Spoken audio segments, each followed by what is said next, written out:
Jadi sesuai dengan arahan Bapak Presiden memang kan kita harus melakukan operasi pasar secara menyeluruh 2, miliar liter yang dimana dananya itu dari Badan Sawit, nilainya kurang lebih 3,6 triliun. Untuk merespon itu tentu kami dari BUMN kebetulan kami juga akan punya PTPN yang fokusnya salah satu juga di industri kelapa sawit dan turunannya minyak goreng. Maka kami memutuskan untuk menjadi bagian daripada operasi pasar ini yang dari mulai Januari sampai bulan Mei ditargetkan 3,75 juta liter. Untuk target awal 750.000 liter itu memang nanti di Sumatera dan Jawa yang memang kebutuhan daripada minyak gorengnya cukup tinggi.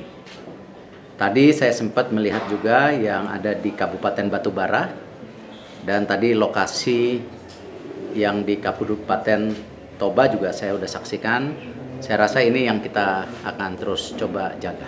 BGR itu apa nanti akan melakukan? Belum diskusi, jadi nanti ini bertahap PTPN dulu yang memang memproduksi daripada sawit itu sendiri gitu. Sampai Mei, Januari sampai Mei 3,75 juta liter untuk tahap pertama ini. Nanti kita tentu lihat lagi.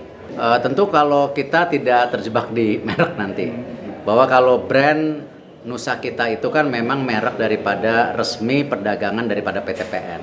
Tetapi untuk operasi pasar kita melakukan dengan merek yang lebih generik lah.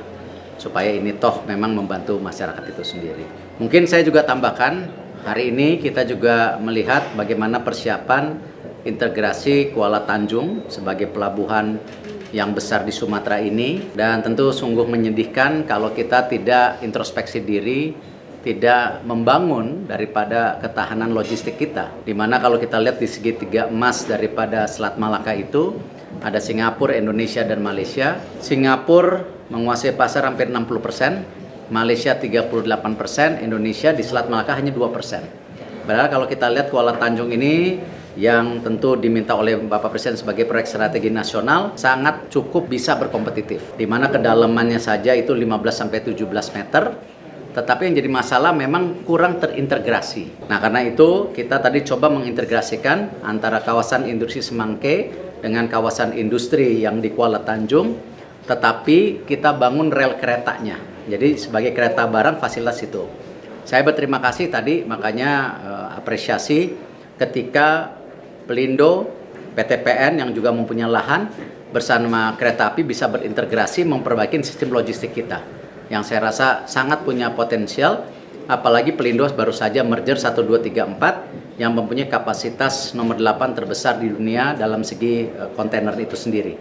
Tetapi tentu kita harus tingkatkan untuk pelayanan servis di pelabuhan yang lainnya itu. Dari 2% berapa harapan Bapak nanti? Saya harap ya kalau bisa paling tidak 10% lah di langkah awal gitu. Tidak mudah, tapi kita punya kesempatan kalau kita serius.